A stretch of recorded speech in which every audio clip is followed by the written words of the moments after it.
Hello everyone, and welcome back to the RimWorld Steampunk Samurai series, baby. My friendos, I'm ever so glad to see you back here today. We're going to be starting off a little hot and heavy with some research. We're actually going to be researching standard plate armor, something that I thought we had quite a while ago, but apparently not. The reason being is because I've added a new mod that requires this research. We'll go ahead and get started on that, and I'll tell you a little bit more about the Monster Hunter armor. Unfortunately, I'm actually pretty unfamiliar with the Monster Hunter franchise and/or games, but I do believe that the armor seems somewhat Japanese inspired, at least just a tiny bit, so that's why I've decided to add them, and I think that they would be absolutely perfect for some of our samurai. In the meantime, while we're researching this technology for this armor, we actually had a quest from the Black Shogun clan. They were requesting that we watch 2 of their prisoners for them for an extended period of time,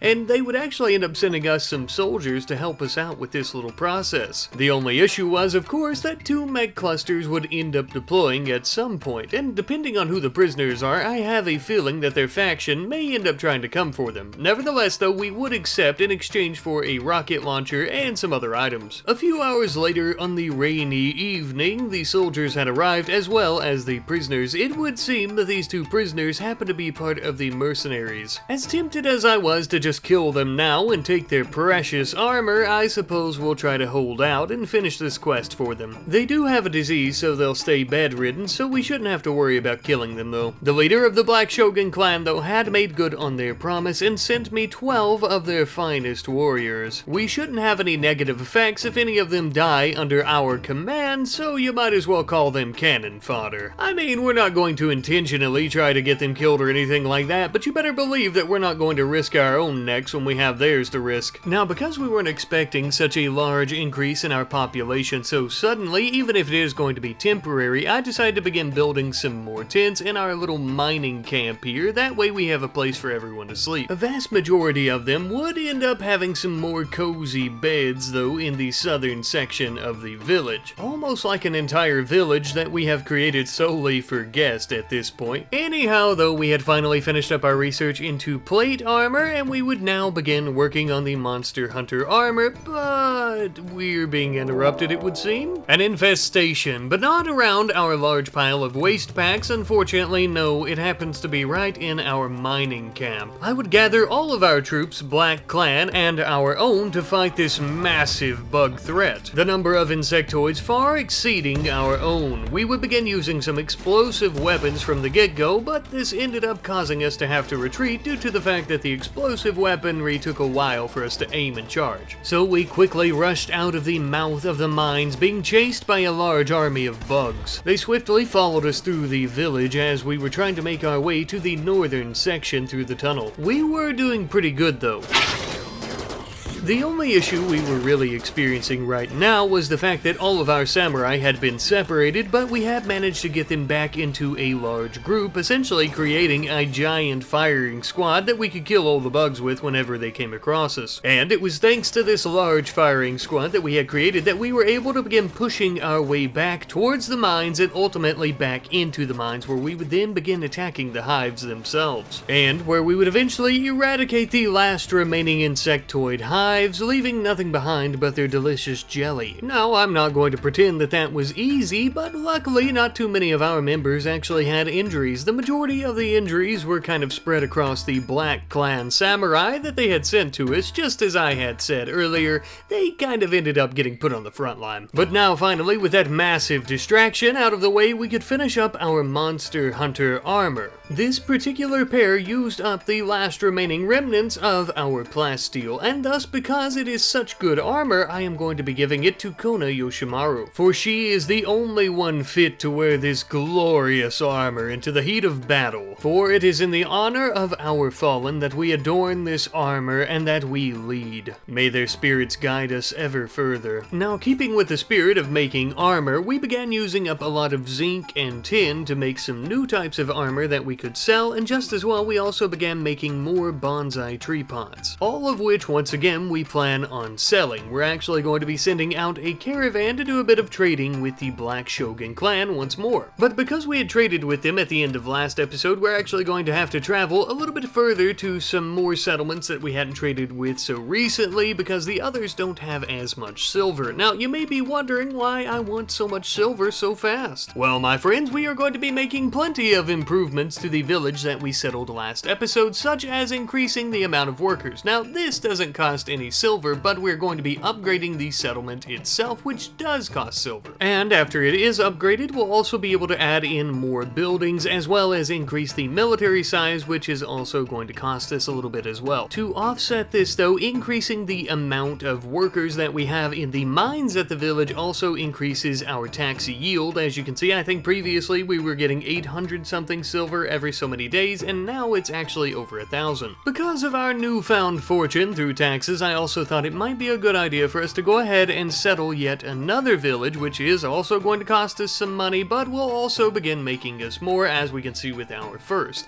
The whole idea here is to basically set up an empire on the planet where we're going to get plenty of money, and we can also request a large tithe of different types of resources. And of course, last but not least, we'll also be able to make these large militaries at these villages that we'll be able to call upon when we get raided or when we end up raiding. Now, after the second village was settled, we would still need some money to go about building some logging camps there. Luckily for us, our trade caravan had arrived back home with plenty of silver for us to reinvest into the new village. The reason that we're going to make this second village a logging camp instead of a mining town like we did with our first village is because there's not really any hills or mountains around it, and it's mostly just forest and farmland. So we have to maximize our profits and prosperity as best we can. Since we're kind of focusing on revenue right now, I didn't really do much for a few days, and I waited on a trade caravan. Eventually, we would have a caravan come from the Blue Shogun clan. Now, I will say there was a little bit of animosity between the Black clan samurai that we had here helping us guard the prisoners and the Blue clan, as the two of them are actually at war. Now, not to sound like we have an overinflated ego or that we're exaggerating our own strength, but I like to think that both parties knew better than to try to fight, at least not on our watch, that is. Nevertheless, though, we ended up doing some trading with the clan. We mostly sold them many of our farm animals, such as our baby calves that had grown up, and we didn't really need them anymore unless we were going to slaughter them, so better we make some money off of them, I feel. Now, because structures and upgrades to the new villages that we're settling can take quite a while, I mostly just sat back for a while and watched day-to-day operations, as well as increased our farming productivity, because with the new population, it was a little bit harder to feed everyone. We also did some more smithing and art and the other usual stuff that we're always doing, of course, nothing too special. Oddly enough, though, we ended up receiving notification that a space entity of unimaginable size has covered a local star, causing an extremely long eclipse that could last anywhere between a season to several years. Good God, and we thought that this planet was frightening. Many of the planet's clans, though, are not exactly up to par with their knowledge of space travel and any entities in space, and thus they think it is supernatural, which will also cause them to go to war more often. Even more strange is that one of our local village leaders had told us about an item stash nearby. There's apparently a ruby dragon priest mask. Whether or not this is somehow connected to the massive entity in space, I don't know, but I would like to have that mask either to wear or to sell, and it appears to be stashed in the mountains not too far away from flowing hills, so we decided to send out a caravan. Just a few of our samurai in the old dreadnought tank, you know, just in case something goes awry. Hey,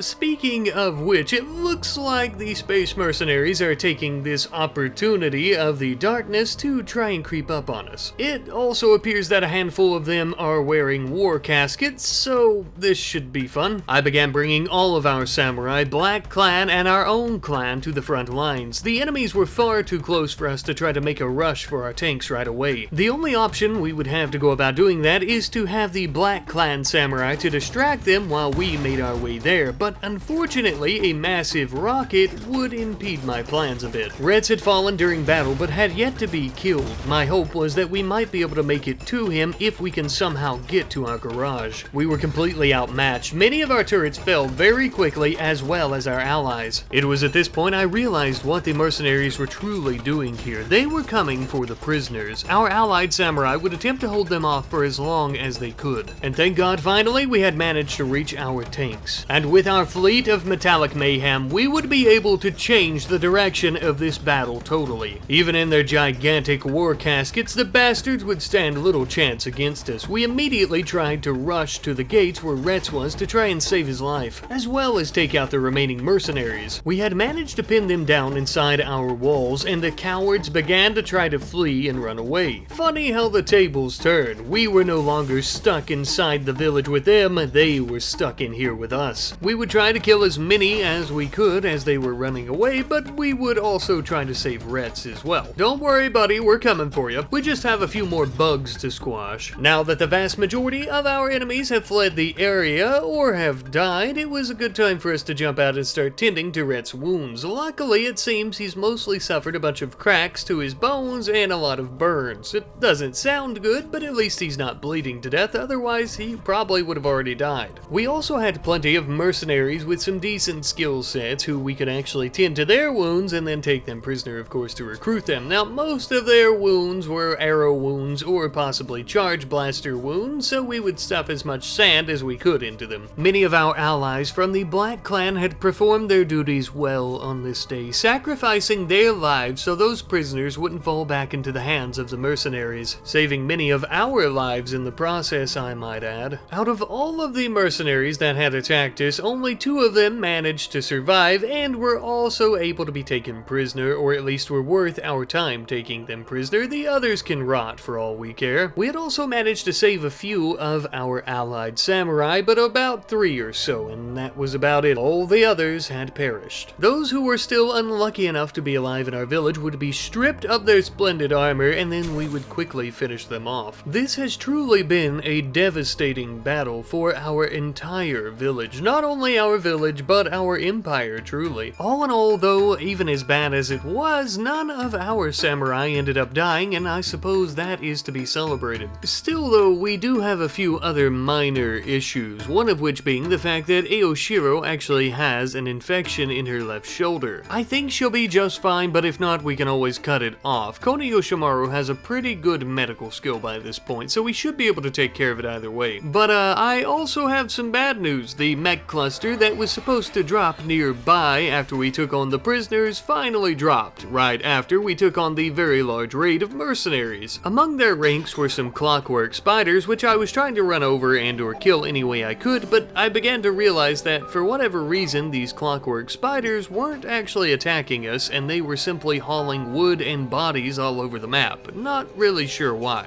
I don't really care though, as I was much more concerned with the very large mech cluster, and thus I would bring our tanks down. Their shields would protect them from our cannons, meaning that if we want to take them out, we'll have to get up close and personal instead. I was doing the best that I could here to try and hit them with our steam cannons as well as our normal cannons, and also running them over as best I could as well, but there were just so damn many of these mechanoids. At one point, our tanks were very damaged, and I decided to try to flee the area. With our defenses shot back at the base, I thought maybe there could be a chance where we could try to bring the tanks inside our walls, turn them around, and start firing our cannons back at the mechs as they were coming towards the base. However, as we were attempting to flee the area and make our way back to the base, one of our tanks, our original, was being completely demolished, and eventually we would end up losing it in the heat of battle, causing the occupants, Bree and Brick, to have to flee on foot as they were being chased by scythers, but luckily our tank Fuji was able to stop the scythers. Well, for now, that is. The scythers had also managed to bog down our dreadnought tank. We quickly tried to mount a rescue mission to get Hakua out of the tank and get him into the deliverance tank and get him back to the base, during which time yet another of our tanks would completely fail and fall apart as Jiraiya lay on the ground as he was the operator. He was completely surrounded by mechs, and there was no possible way for us to try to rescue him, so we would have to try to come back for him later after defeating the mechs. I hope to God he can last out there for that long on his own, because saying that we're on the back foot in this battle is an understatement to say the least. As we pulled our deliverance tank back into the garage, Kona Yoshimaru got out to try and shut the garage doors very quickly to keep the scythers out, which didn't exactly work. The scythers then began chasing Hakuo, who who would end up firing a large explosive blast, which also ended up costing her life. Some of our allied samurai would attempt to come to our rescue as well, but were easily defeated by the Mechanoids, as many of them, although they were under-equipped to fight Mechanoids already, were also very injured. Bree and Brick were already back at the base. As Bree was operating a cannon to try and fire at the Mechanoids, I would have Brick begin making his way throughout the town, cutting through the streets of the village between all the buildings